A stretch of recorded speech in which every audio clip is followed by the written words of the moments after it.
ព្រះចៅអធិរាជបានបញ្ជាឲ្យអ្នកភ្ជាប់ទន្លេឆែងនិងទន្លេឡៃដោយឆ្លាតវៃអ្នកសម្រេចចិត្តជីកប្រឡាយនៅចំណុចជិតបំផុតរវាងទន្លេទាំងពីរទោះយ៉ាងណាក៏ដោយអ្នកមិននឹកស្មានថាដីទន្លេឆែងទាបជាងនេះទេជាងទន្លេលីធ្វើឲ្យទូកមិនអាចឡើងលើជម្រាលភ្នំដូច្នេះអ្នកបានជីក channel ខ្លីមួយនៅទីតាំងសមរម្យមួយពងសាច់បាតទន្លេធម្មជាតិបង្កើតប្រឡាយប្រវែងជាង30គីឡូម៉ែត្រដែលអ្នកដាក់ឈ្មោះប្រឡាយខាងត្បូងបន្ទាប់ពីបញ្ចប់ប្រឡាយខាងត្បូងអ្នកបានប្រឈមមុខនឹងបញ្ហាថ្មីបាតទន្លេនៅច្រកចូលប្រឡាយគឺខ្ពស់ជាងឆែងកម្រិតទឹកធម្មជាតិនៃទន្លេការពារទឹកមិនឲ្យហូរចូលប្រឡាយតាមធម្មជាតិដើម្បីដោះស្រាយបញ្ហានេះអ្នកបានសាងសង់ទំនប់រាងកងក្រពើដែលមានមុំ108ដឺក្រេនៅច្រកចូលប្រឡាយខាងត្បូងផ្នែកខាងឆ្វេងត្រូវបានគេហៅថាសំទល់ឲ្យតូចនិងផ្នែកខាងស្ដាំនៃសំទល់ឲ្យធំទំនប់នេះបានស្ទាក់លំហូរនៃទន្លេឆែងដោយបង្កើនកម្រិតទឹកដល់អនុញ្ញាតឲ្យទឹកចូលប្រឡាយខាងត្បូងយ៉ាងរលូនដោយជោគជ័យភ្ជាប់ឆែងនិងទន្លេលីដើម្បីកាត់បន្ថយផលប៉ះពាល់ទឹកមកលើទំនប់អ្នកបានបង្កើតមាត់ការនៅពីមុខវាស្រដៀងនឹងមាត់ត្រីនៃប្រព័ន្ធធារាសាស្ត្រ GJUN រចនាសម្ព័ន្ធនេះបំបែកទឹកជាពីរ stream ក្នុងអំឡុងពេលទឹកចំនួន1/3នៃទឹកត្រូវបានបង្វែរដោយសំទល់ឲ្យតូច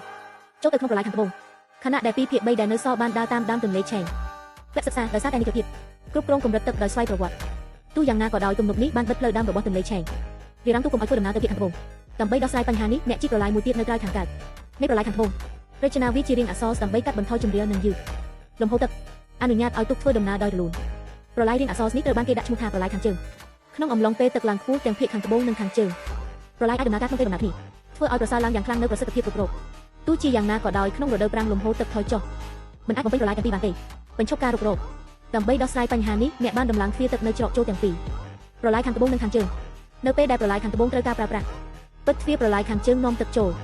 ប្រឡាយខាងត្បូងប៉ុន្តែដោយសារតែប្រឡាយខាងត្បូងមានការធ្លាក់ចុះគួរឲ្យកត់សម្គាល់ទូកបានតស៊ូឡើងលើជម្រាលភ្នំដើម្បីធានាបាននូវការរុករកដោយរលូនអ្នកបានសាងសង់ទ្វារទឹកចំនួន32បន្ថែមទៀតនៅតាមបណ្ដោយប្រឡាយខាងត្បូងពេលទូកធ្វើដំណើរតាមទឹកបិទទ្វារពីក្រោយពួកគេរក្សាទុកទឹកការលើកកម្ពស់ទឹកដើម្បីឲ្យទូកចូលបន្តស្រដៀងនឹងការឡើងជណ្ដើរសម្រាប់ការធ្វើដំណើរតាមផ្លូវទឹកច្រកទ្វារត្រូវបានបើកជាបណ្ដាបើកដំណើរការរុករកដោយរលូនបច្ចេកវិទ្យានេះព្យាករណ៍ពីប្រព័ន្ធចាក់សន្ននៃប្រឡាយប៉ាណាម៉ាដោយ